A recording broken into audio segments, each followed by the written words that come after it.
CEN news देश प्रदेश की ताजा तरीन खबरों के लिए CEN न्यूज को सब्सक्राइब करें और रहें पल पल की खबर से हर पल बाखबर।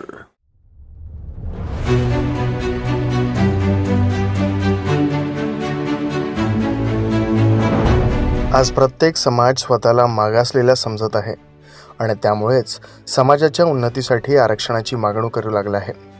क्षत्रिय मराठा समाज गेल्या काही वर्षापासून आरक्षणासाठी लढत असतानाच आता ब्राह्मण समाज देखील पुढच्या पिढीसमोर ठेवून आरक्षणाची मागणी करू लागलाय।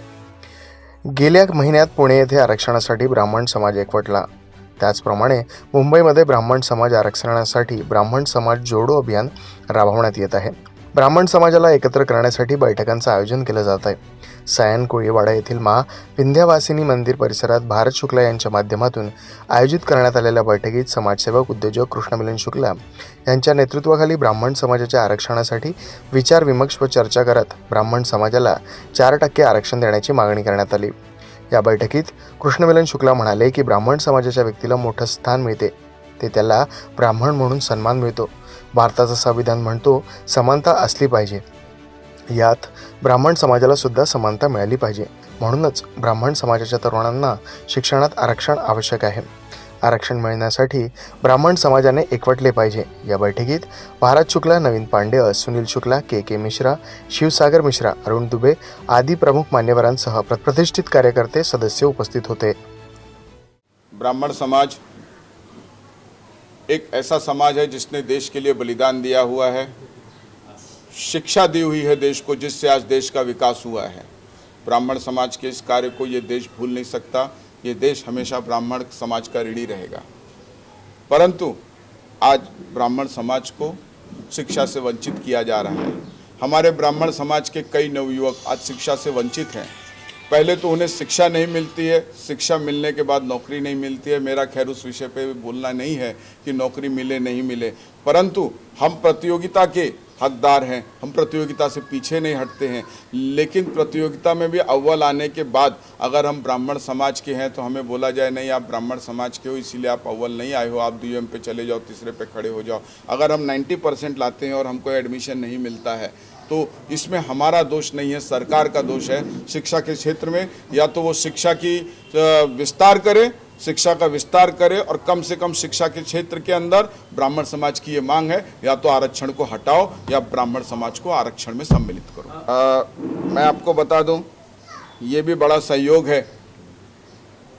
अगर मैं समाज की दृष्टि से देखूं तो ब्राह्मण समाज के लिए दुखदाई है, परंतु अगर मैं जिस पार्टी में उस पार्टी की दृष्टि से देखूं तो रिपब्लिकन पार्टी का अध्यक्ष, रिपब्लिकन पार्टी ऑफ इंडिया के अध्यक्ष श्री रामदास जी आठवले ने पहले ये मांग उठाई थी कि ब्राह्मण भी गरीब है, स्वर्ण भी गरीब है और उनको भी आरक्षण मिलना चाहिए। हमारे समाज से कोई व्यक्ति के मुंह से ये शब्द नहीं निकलता है, दूसरे व्यक्ति को हमारी वेदना, हमारी पीड़ा समझ में आई, दूसरे समाज के लोगों को हमारी पीड़ा समझ में आई है। दलित होते हुए भी उन्होंने ब्राह्मण समाज के लिए आवाज़ उठाया है और अब वो सीमित खाली 10% तक है। हमें 10%, 5% नहीं चाहिए, हमें ब्राह्मण समाज के लिए शिक्षा में आरक्षण चाहिए। मेरा एक ही मानना है और एक ही मांग है इस ब्राह्मण समाज की तरफ से, और इस मांग को हम अपने ब्राह्मण समाज में फैलाएंगे कि शिक्षा में हमें आरक्षण दिया जाए या शिक्षा से आरक्षण हटाया जाए। उत्तर प्रदेश में हमने अभी सभा किया था, ब्राह्मण सभा हुई थी जिसमें हमारे राष्ट्रीय अध्यक्ष रामदास आठवले आए थे। वहाँ भी हमने ये मांग रखा है कि ब्राह्मण को शिक्षा में आरक्षण मिलना चाहिए और ब्राह्मणों को कम से कम 4% शिक्षा में आरक्षण दो, ऐसी हमने मांग की थी। हमारे राष्ट्रीय अध्यक्ष रामदास जी आठवले ने उसका भी समर्थन किया था और आने वाले समय में पुरजोर से इस चीज़ की बातें उठ सकती हैं। देखिए, कोई भी समाज जब सोता होगा तो पीछे चला जाएगा। आज का युग प्रतियोगिता का युग है, चाहे वो शिक्षा का युग हो, चाहे वो तरक्की का युग हो, चाहे विकास का युग हो, चाहे संपन्नता का युग हो। और प्रतियोगिता में जो व्यक्ति, जो समाज सो जाता है, वो पीछे हो जाता है, वो वंचित हो जाता है। आज अगर वंचित बहुजन अघाड़ी बनी है, ठीक है, लेकिन ये ब्राह्मण भी वंचित है और इस ब्राह्मण को अपने वंचित होने का अब ज्ञान होना चाहिए और उसे भी अब इस ज्ञान के आगे अपनी लड़ाई लड़नी होगी। आरक्षण नीति पे उस वक्त मौन धारण कर लिया कि हमारे जो भाई थे वो आगे बढ़ रहे हैं, बढ़ने दीजिए। लेकिन उनके आगे बढ़ने के बाद इसे जो राजनीतिक समीकरण दिया गया उसमें ब्राह्मणों को जो पीछे अवहेलना की जा रही है वो अनुचित है। इसलिए आरक्षण को हटाया जाना अति आवश्यक है और नहीं हटा रहे हैं तो हमारे ब्राह्मण भाइयों को भी आरक्षण देने की कृपा की जाए। सरकार से ये मेरा नम्र निवेदन है। जब चुनाव आता है सरकार को ब्राह्मण याद आता है, जब चुनाव आता है तब सरकार सत्ता बनती है ब्राह्मण के लिए, कहते हैं कि ब्राह्मण वोट दीजिए, ब्राह्मण वर्ग हमारे साथ है, हर जितनी भी पार्टियां हैं। लेकिन चुनाव जीतने के बाद कोई भी पार्टी ब्राह्मण का सपोर्ट नहीं करती। रामदास आठवले जी पहले व्यक्ति हैं जिन्होंने ब्राह्मण के लिए आर्थिक आधार पे आरक्षण की आवाज़ उठाई। ये खाली एक विभाजित करने के लिए एक ह्यूमर फैलाया जा रहा है।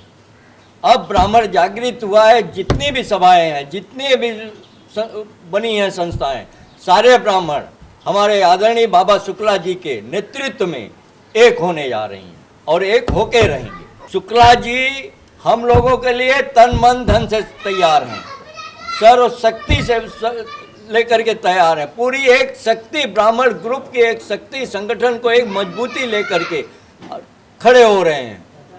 तो इसलिए जितनी भी संस्थाएं जो विभाजित हुई हैं, हम उनके घर घर जा करके हम उनको एक एकीकरण में बांधने का प्रयास करके इनके नेतृत्व में ला करके हम लोग खड़ा करेंगे।